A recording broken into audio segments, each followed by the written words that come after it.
In the early evening, 5, 6 o'clock, and we got talking. I realised he was that tight.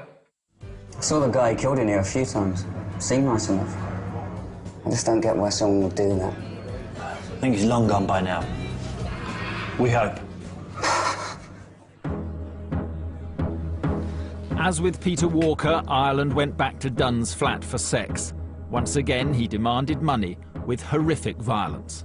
And I asked him his PIN number, and it was one that struck me as being totally ridiculous. You know, it was three digits in a row of the same. And I thought, that's not really a PIN number someone would choose personally. So I got a lighter, and I stuck the flame to his testicles.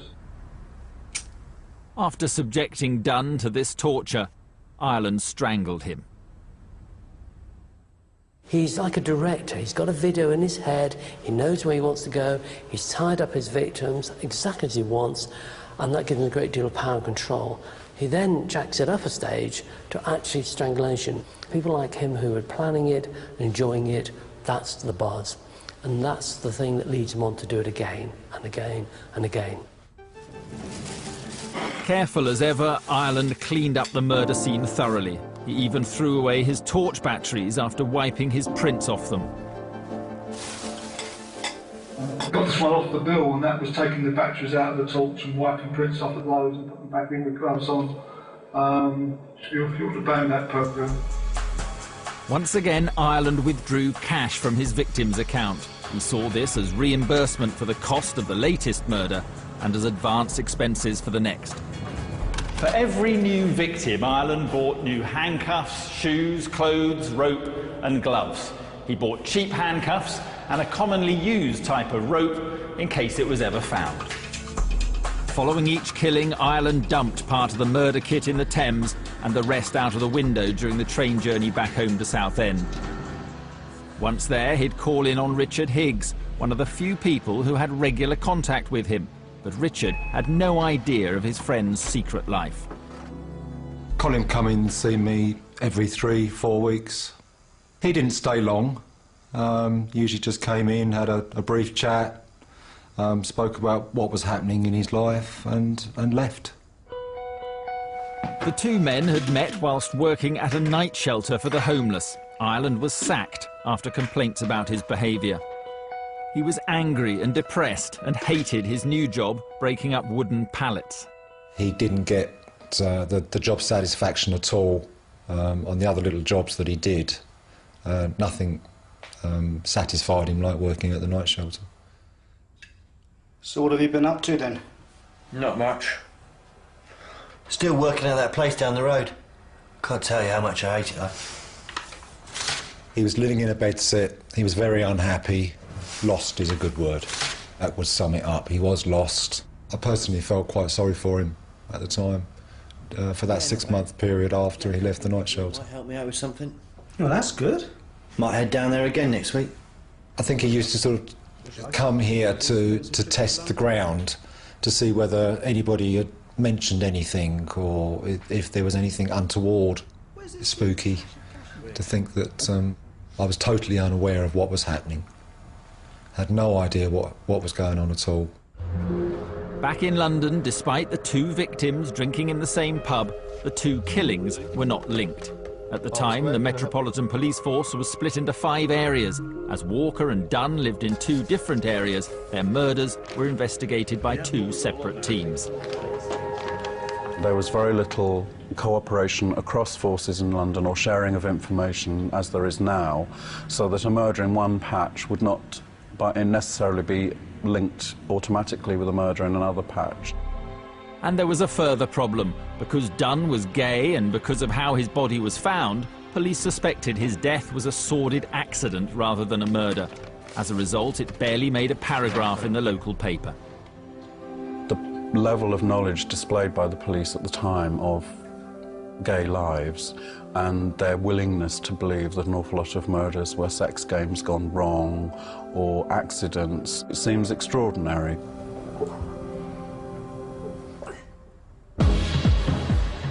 Ireland grew more frustrated. His craving for recognition wasn't being fulfilled. Just a week later, he bought another return ticket to London and made another trip to the Colquhoun.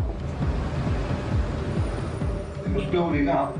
I was on a sort of almost like a roller coaster thing, and I felt, you know, there was more I was doing, you know. One of the things we know with serial killers is that they tend to get on a kind of roller coaster of escalation. They speed up their killing rate, and it almost feels like he's out of control. And to some extent, he is out of control. He's just got to carry on feeding this urge, this need he has. Listen, I'm really sorry. I'm supposed to be meeting a friend. I'll catch you later. Sure.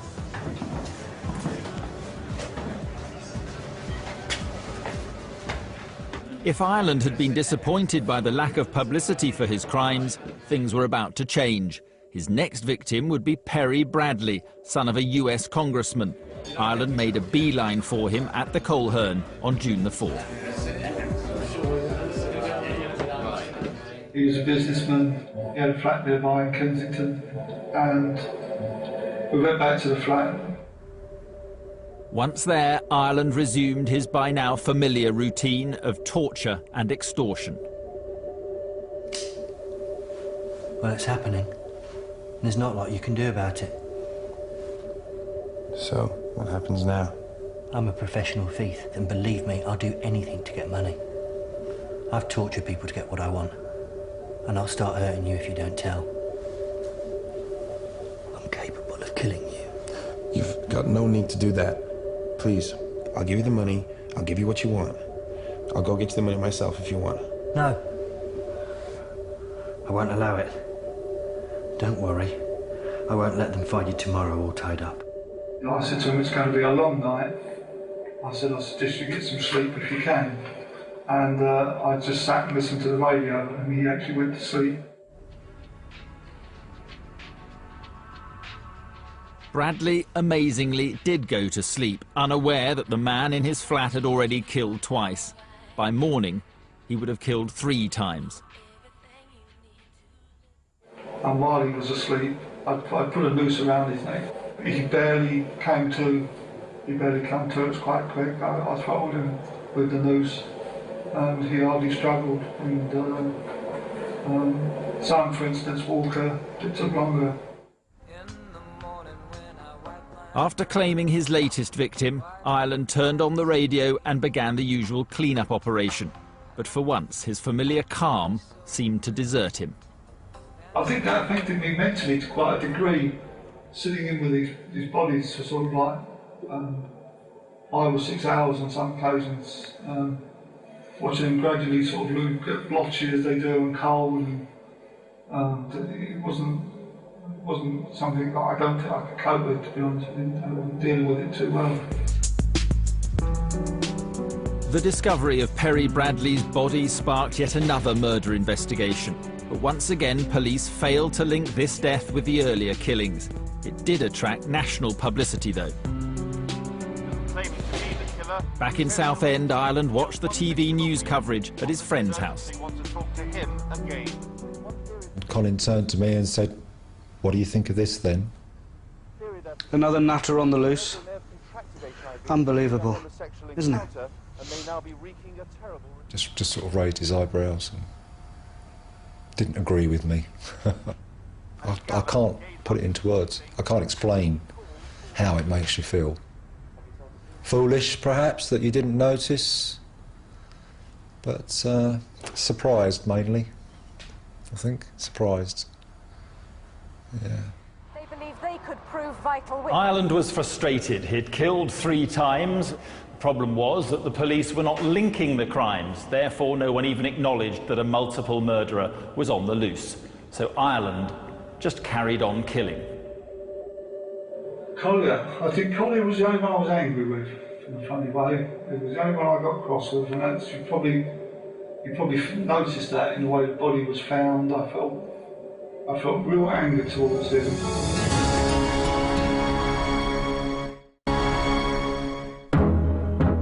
By June 1993, Colin Ireland had killed 3 times. All his victims were gay men. All picked up at the same West London pub. People often say, well, why did he go back to the same pub? But that makes a lot of sense, in the sense that he's comfortable, he knows where he's going, he knows what he's doing. And more important, if people do check him out, he's been there enough times to be almost one of the locals, one of the regulars. So that gives him some safety, some security. But at the same time, what a buzz he's going to get from doing something right under the nose of the police and the gay community. As a serial killer, Ireland was stepping up the pace. Just 3 days after murdering Perry Bradley, he was back at the Coleherne. This time the victim was 33-year-old Andrew Collier. As with the others, Ireland went to his flat, tying him up to the bed and demanding his PIN number. With Collier bound, he searched through his possessions. For the second time, he discovered his intended victim was HIV positive. Angry, he set about burning parts of Collier's body. But his sadism didn't end there. To humiliate him further, he killed his pet cat in front of him. I stuck a noose around his neck and hung it over a door. Collier was next to be killed. Just as he'd done with his first victim, Ireland stuffed condoms into his mouth. What's interesting from the police point of view is having one dead body with a condom that's unusual. To have two is extremely unusual, and that would again be something that would link. And we've got lots and lots of links: gay men, condoms, animals, pubs, shared pubs, the same pattern, the tying up was the same. The police would clearly see a link. Until this point, the police had seen no link. But now a new team of detectives, led by Albert Patrick, were assigned to the Collier murder case. They were shocked by what confronted them, and they were determined to solve it. The scene was extremely unusual. There was somebody had obviously killed him and killed the cat and laid it in a position with condoms on the end of the tail and in his mouth. So that was most certainly the first time I've ever seen it in my life, and I think it's the first time it's probably ever happened in the United Kingdom. If a member of the public was to watch the reaction of the officers who first came across that, they'd be probably quite startled. No one would like to imagine that any relative or friend even would be found in those circumstances. Well, I mean, it was just an amazing scene. I mean, you just don't see anything like that. I mean, he was laid out in a sort of ritualistic way. There were clearly marks on the arms and legs to indicate he'd been tied. There was a ligature mark around the neck, so it's fairly obviously been strangled. Burn marks on his chest from cigarettes. There was also pubic hair being burned. So there were some burns in the hair. We had a lot of experienced detectives there. I mean, they'd never seen anything like it. I remember sort of with Walker and with Collier standing by the bed and saying, well, what do you think of this, Sergeant so-and-so? I don't know, sir. And as if, you know, how you would react when you came in and saw it. And he's right, actually. We probably did say, well, look at that, Sergeant, that's unusual. Bear in mind, lots of people had seen the body before I had, ambulance crew, the neighbours, and they were probably all thinking exactly the same. I don't think I could ever get inside the mind of a person who would do that. It was so bizarre.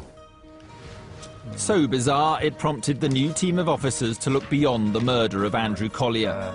Were there any other recent unsolved killings that bore similar hallmarks? One of the jobs I had was to trawl back through to see if I could pick out any that may be linked. And I actually pulled out Perry Bradley's, and I found the office over there. And he told me that no, it wasn't linked because their particular victim, Perry Bradley, wasn't gay, which we know was false. I think that was said to protect the family. With Bradley not revealed as gay and with Christopher Dunn's death filed as accidental, it was unsurprising that the cases had never been linked. But then detectives began to study details of another death earlier that year. Well, very quickly I became aware of the Peter Walker case, which had happened a few months before. Although there wasn't a cat draped on the body, there was a teddy bear draped in similar circumstances. So there was obviously a concern in my mind that we had the potential for a serial killer on hands. Finally, there was coordinated police action. Officers from different areas of London began collating information and appealed to the gay community by visiting pubs and clubs around the capital. But